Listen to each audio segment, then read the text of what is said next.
E hoje eu estou aqui para falar de mais um aporte na carteira do canal. Esse vídeo não é para mostrar o aporte lá dos R$ 500. Deve sair no próximo ou no outro, tá bom? Aí, porque eu já fiz o aporte e aí eu vou gravar tudo certinho e libero esse vídeo. Hoje eu quero falar de mais um ativo que eu coloquei na carteira, mais um fundo imobiliário. É o GARI 11. E aí a gente vai falar um pouquinho dele. Antes de iniciar, eu gostaria de pedir a vocês para se inscrever no canal, apertar o sininho, aquelas coisas que vocês já sabem que tem que fazer, curtir, comentar e compartilhar, né? Para chegar a mais pessoas, para o YouTube entender que esse é um canal legal, é um canal que leva conhecimento. E para isso, eu dependo da ajuda de vocês também. Vamos lá, então? Eu investi no GARI 11. É um fundo de tijolos de renda urbana. O que é renda urbana? São imóveis que são locados para bancos, rede de supermercados,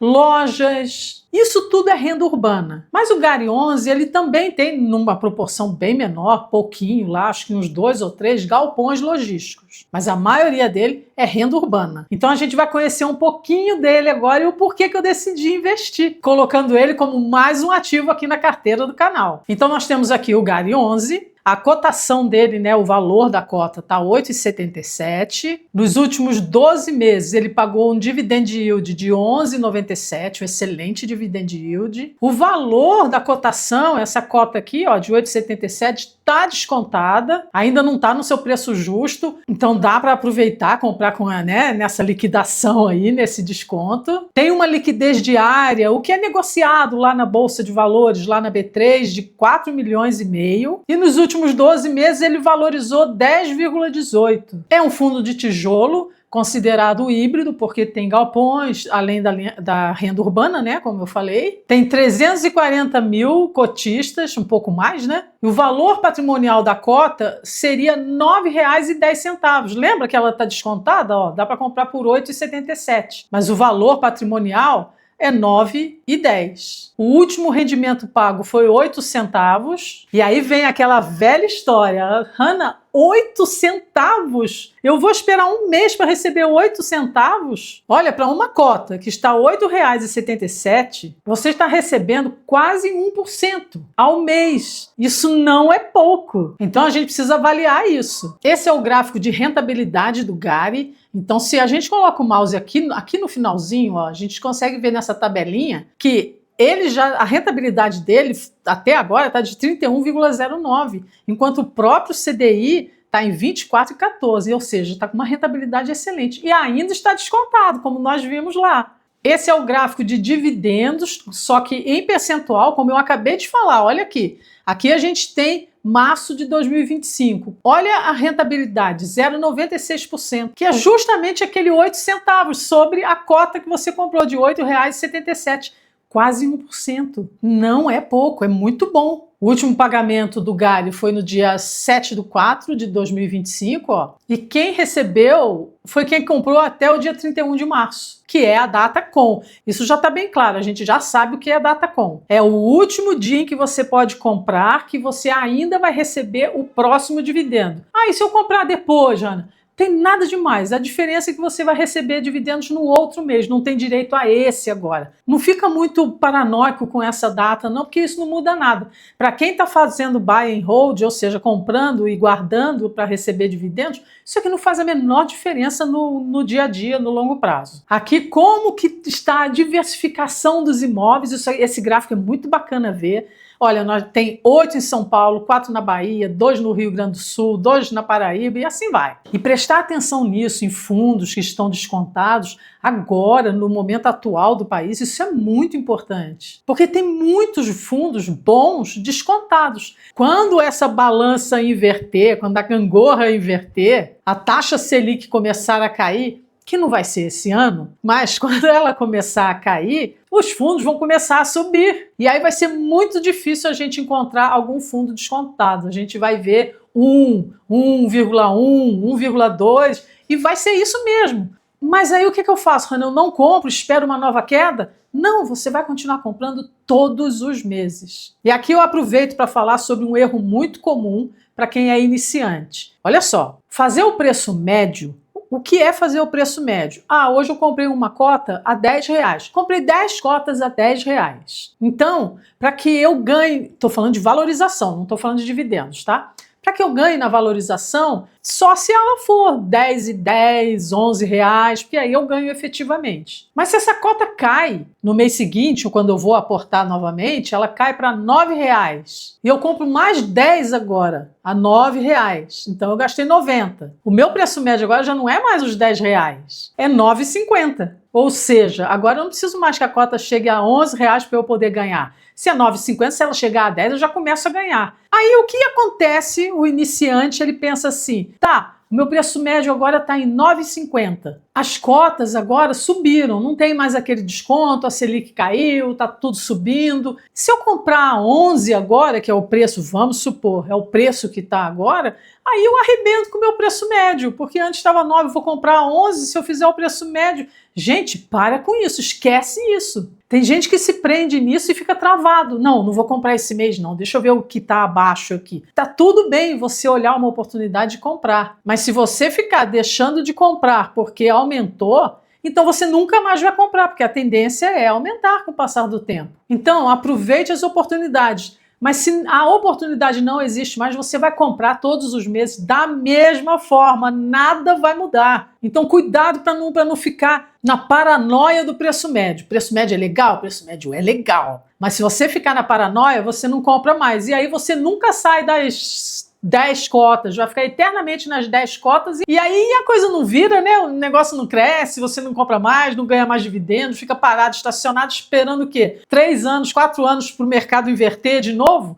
Não, né? Você é um investidor mês a mês, você vai comprar todos os meses. O que vai fazer você não comprar? Os fundamentos do fundo imobiliário, ou seja, quando você começa a ver que um fundo imobiliário já não está indo muito legal, hein? É isso que vai te impedir de comprar. Balancear a carteira. Ah, eu estou com muito desse fundo imobiliário aqui, eu vou comprar outra coisa. Outro fundo, outra ação, para poder equilibrar de novo a minha carteira. São essas coisas que você pode deixar de comprar aquele fundo, mas não por preço médio, né, gente? Tá entendido isso aqui? Então vamos para o relatório gerencial do GARI 11. Então a gente vem aqui, comunicados do GARI 11, tem o relatório gerencial que saiu no dia 3 de abril. Então a gente clica aqui em abrir, a gestora é a Guardian Real Estate e esse relatório é de fevereiro. Ué, Hanna, mas lá estava a data, o relatório gerencial saiu no dia 3 de abril, não deveria ser de março então? Não, eles têm um prazo aí para que eles soltem o relatório, então na verdade é sempre com esse atraso mesmo, tá bom?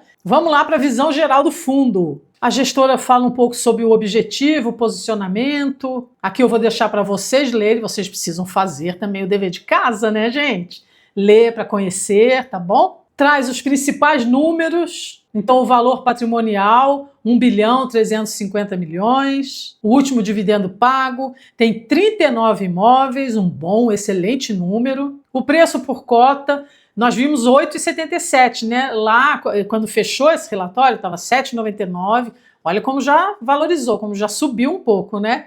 O dividend yield, a área alocada, o ABL, né? A área bruta alocada, agora a gente sabe o que é. Valor patrimonial por cota, quanto deveria, né? Está valendo. Então tem bastante coisa aqui, ó. Liquidez diária. Esse aqui é o prazo de aluguel. É a média, tá? De todos os imóveis, a média de quantos anos ainda tem em contrato, né? Para esse aluguel correr. Então, ó, quase 12 anos, quase 13 anos, na verdade, né? Que está alocado, a gente está em paz, está tudo certo. Aí aqui ele vem falar sobre os principais movimentos aqui do fundo. Em fevereiro, lembra? Em fevereiro. Então ele dá uma explicação aqui que no último relatório não deu para mostrar muito bem como que estava a alavancagem e o poder de pagamento, porque ele estava esperando concretizar uma venda que atrasou um pouco. Está tudo explicado nesse texto aqui. Olha aqui ele falando da liquidação, ou seja, a finalização da venda do BRF Visa, que é esse imóvel. Ele vendeu esse imóvel com um lucro bruto de 70 81 milhões e meio, olha só, excelente venda. E mais uma TIR de 28%. TIR é taxa interna de retorno. É um indicador financeiro que mede a rentabilidade de um ativo, de um investimento, ao longo do tempo. Mas eu depois explico melhor como eu costumo fazer. Eu pego um indicador e destrincho ele inteiro. Não se preocupe. Mas agora você sabe que é uma taxa de retorno considerando o fluxo de caixa, além do lucro obtido. Por enquanto, é bom saber quanto maior a TIR, melhor, certo? Mas uma coisa de cada vez. Mas vamos saber aqui da performance e resultados. Então aqui a gente tem o Guidance de dividendos. O Guidance é a previsão de pagamento de dividendos, em que faixa que ele estará. Então o que ele mostra aqui para o primeiro semestre de 2025 é que o Guidance, olha só aqui nesse quadrado azul aqui, então os dividendos vão ficar nessa faixa, pode ser 8, pode ser 9, isso aqui é uma previsão. Ok, a gente já viu que atualmente isso aqui está quase 1%. Vamos seguir. Olha que informação interessante em relação ao número de cotistas, como o número de cotistas vem crescendo. Olha essa última linha aqui, ó. Durante o mês de fevereiro, o fundo alcançou a marca de 326.345 cotistas. O GARI 11 segue com um crescimento expressivo na sua base de cotista, permanecendo no top 1 em ganho de investidores de todo o IFIX desde dezembro de 22. Olha aqui no gráfico que legal como vem crescendo mesmo. Ó, essa linha azul é o número de cotistas. Olha como vem crescendo. Por enquanto, ele vem se consolidando como um bom fundo em crescimento, está chamando a atenção dos cotistas, mais pessoas querem comprar. Isso é muito bacana, isso é um bom indicativo. Mas é o único indicativo? Porque todo mundo está comprando, eu vou lá e compro também? Não, a gente precisa fazer essa análise que a gente está fazendo. Dá para investir, começar a receber seus dividendos, ir acompanhando o relatório gerencial mês a mês. Agora a gente vai dar uma olhadinha no portfólio do fundo. Quais são os inquilinos? Isso é importante saber se são inquilinos de qualidade. Vamos dar uma olhadinha na diversificação agora. Nós já vimos, né? 39 imóveis, 12 de logística. Lembra que ele é híbrido? 2 de logísticas. Olha que número legal, 100% dos contratos são atípicos, ou seja, com multa integral. O que isso quer dizer? O que é um contrato típico? Esse contrato, mais ou menos, faz um paralelo com o contrato de aluguel que você tem aí na sua casa, se você mora de aluguel. Geralmente o contrato é de 1 ano, 3 anos. Se você sair nesse espaço, você tem uma multa lá, tá? Eu acho que 3 aluguéis, 4 aluguéis, depende de como foi feito esse contrato. Ok. Os contratos atípicos são aqueles onde o inquilino loca o imóvel, por exemplo, por 10 anos, e se ele em 1 ano falar assim, não quero mais, vou entregar aqui o imóvel, ele precisa pagar a multa integral, ele precisa pagar todos os 9 anos para frente. E isso é uma segurança para o investidor. Para a gente está muito bom, para a pessoa que locou não é muito legal. Então, lógico que ele prefere ficar, né? E nesse caso do GARI, todos os contratos, 100%, são todos atípicos. Os seus imóveis estão em 9 estados do Brasil, né? Tá bem distribuído. E aqui eu quero chamar a atenção para uma coisa. Ele tem 39 imóveis, certo? Mas esses 39 estão alugados para apenas 6 locatários. Eita, Hannah, então isso é um problema, hein? Porque a coisa não está diluída. Concorda que se um desses locatários sai, meu Deus, faz uma diferença enorme. Quantos? O Pão de Açúcar tem quantos imóveis alugados? Se ele vai uma debandada e sai tudo, aí cai demais. Gente, isso é um pouco comum quando a gente fala de renda urbana. Por isso, os contratos são atípicos também. E olha só, claro que isso pode acontecer, tá bom? Mas de modo geral, olha aí na sua cidade, se você mora há muitos anos na cidade onde você reside atualmente, tenta lembrar de um mercado. E aí olha no tempo, assim, olha, desde que eu moro nessa cidade, desde que eu me entendo por gente, esse mercado está no mesmo lugar. Porque é isso. O mercado não sai mudando assim de lugar para um para o outro. Eles ficam anos, fica uma geração às vezes. Então, para a renda urbana, ainda é comum,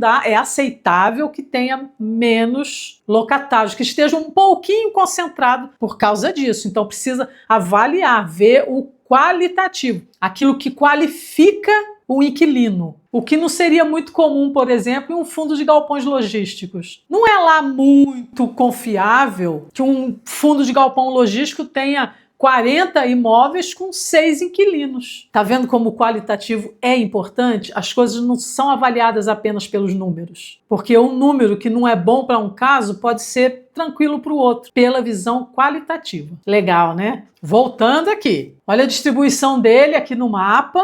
A tipologia, né, que nós acabamos de falar, 74% é renda urbana e 26% logística. A geografia dos imóveis, né, 29% São Paulo, 22% Rio Grande do Sul, 10% Bahia e assim vai. E a distribuição de inquilinos. Olha aqui, nós não falamos que tinham 6, ó, 1, 2, 3, 4, 5, 6. Sendo 35% para o Carrefour, Grupo Pão de Açúcar, o Grupo Mateus. E aqui é a classificação dos inquilinos. Olha essa classificação aqui embaixo, vindo aqui do vermelho até o azulzinho. Tá vendo que todos os inquilinos do GARI 11 estão concentrados aqui, ó, no AA, no AA+, ou no AAA, como é falado, né? Os 3 A's, quer dizer, inquilino top, top, top. E aqui ele mostra, ó, quem é AAA, quem é AA+. Esse Almanara, ó, tá vendo que tem esse 1 aqui? Ele chamou aqui uma observação, ó. Almanara é o único inquilino do fundo não listado em bolsa. Dessa maneira, suas informações financeiras não são públicas, de modo a aproximar a matriz de risco dessa operação às demais. O contrato atípico de locação possui colateral em imóveis localizados em região nobre de São Paulo, de posse de controladores da companhia. Ou seja, por não ter essa qualificação, o Almanara teve que dar outro tipo de garantia, né? E tá tudo certo também, mas olha só, são inquilinos de alta qualidade. E se a gente quiser saber um pouquinho mais de cada um, ó, tem o Pão de Açúcar, que a gente conhece. Esse bate aqui é a antiga Souza Cruz, né? Mudou de nome. Grupo Mateus, então vale a pena dar uma lida também para conhecer, né? Almanara, olha aqui, uma das maiores e mais premiadas redes de restaurante de culinária árabe do Brasil. Vamos agora para a alavancagem do GARI. O que é alavancagem? A gente já está sabendo, né? Alavancagem é dívida. Vamos ver a disponibilidade, ou seja, tem para pagar? Porque dever é uma coisa e tá tudo bem. Ter dívida de alguma forma tá tudo bem. O negócio é ver se a gente consegue pagar. Olha aqui, disponibilidades atuais.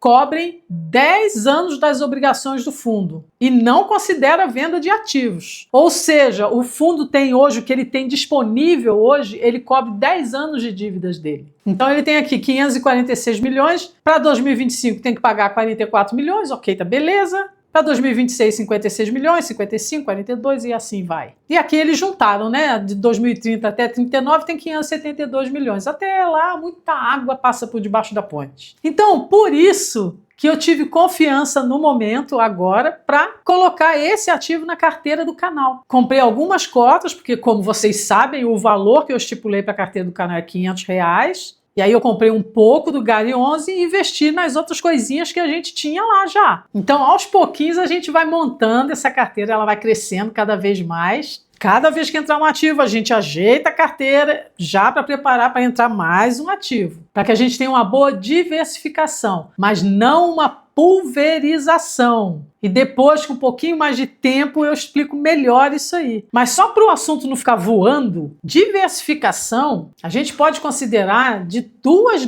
formas. A diversificação entre ativos, ou seja, eu tenho um pouco em ações, um pouco em renda fixa, um pouco em fundos imobiliários, um pouco em Bitcoin, um pouco em investimentos no exterior. Isso é diversificação entre ativos e, inclusive, diversificação entre países, né? Eu tenho um pouco no Brasil, eu tenho um pouco lá fora. Também é uma diversificação. E aí, dentro de cada ativo, eu tenho a diversificação, por exemplo, fundos imobiliários. Eu tenho a diversificação de comprar um pouco de shopping, um pouco de galpão, um pouco de fundos de papéis, renda urbana agora. E dentro, vou te dar outro exemplo, para a gente ir mais fundo. Dentro, por exemplo, dos fundos de papéis, eu posso diversificar. Ah, eu tenho 2, 3 fundos de papéis. Um está indexado ao IPCA. Agora, se você já sabe, se não sabe, dá uma olhadinha nesse vídeo aqui, ó, que eu falei sobre fundos de papéis, mas vou deixar ele também no comentário fixado e na descrição desse vídeo. Então,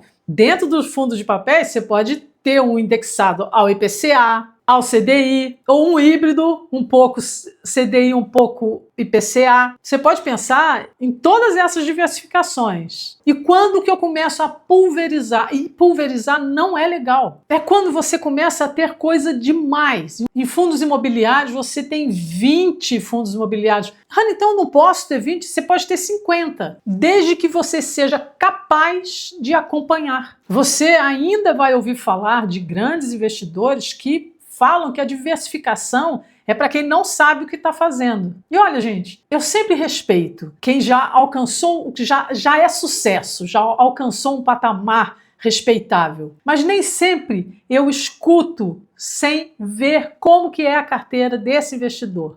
E muitas vezes eu já vi esses investidores grandes falarem que a diversificação é para quem não sabe o que está fazendo, mas quando olha para a carteira, está diversificado. Então toma cuidado quando com esse viés de confirmação. Sempre será um exemplo, sempre. Mas aprenda a fazer as coisas também um pouco pela sua cabeça, analisar. Talvez tudo isso que esses grandes falam, eles apenas tenham se expressado mal. O real significado, talvez, tá? Do que eles queriam dizer é assim: se você não sabe analisar, diversificar não é inteligente. Porque se você não dá conta de ler um relatório gerencial de um ativo seu, por que você vai ter 5, 6, 7, 10? Se você não consegue ler um, você vai conseguir ler 10, então aí sim. Não é uma coisa inteligente você ter vários ativos se você não acompanha. Porque uma coisa é tudo tá desabando por causa da situação, é sistêmico, é por causa do sistema, é por causa da situação do país. De novo, Selic subiu, ações, fundos imobiliários caíram, só que caíram todos. Isso é sistêmico. O não sistêmico é quando tá tudo rolando no normal, a volatilidade normal, cai, sobe, tá tranquilo. E de repente um desses ativos que você tem, uma ação, um fundo imobiliário, desaba. E você olha na sua carteira e você, mas por que caiu? Como você não sabe? Às vezes o aviso já está vindo de alguns meses. Muita dívida, se endividando cada vez mais, mostrando que não tem como pagar, e você não viu nada disso. E aí nesse meio tempo, a cota foi caindo porque as pessoas foram vendendo, as pessoas que acompanham. E aí a cota caiu. E quando você se dá conta, se você não estuda, você ainda vai pensar, olha que oportunidade, vou comprar mais barato. Olha o que você vai fazer. Você vai comprar mais barato? Vai comprar mais barato, mas não vai sair mais daquele patamar. Eu já dei esse exemplo, mas vou falar de novo. Magazine Luiza. Como ela deu aquele estouro, foi lá em cima, muita gente ganhou dinheiro sim. Quando ela começou a cair, quem não acompanhava, quem não estava acompanhando o movimento, achou que aquilo era uma oportunidade e aportou mais. Falou, opa, caiu, quando subir vou ganhar mais ainda. Só que caiu, ele comprou e caiu mais, ele comprou e caiu mais, até que ele percebeu, foi, meu Deus, o que eu estou fazendo?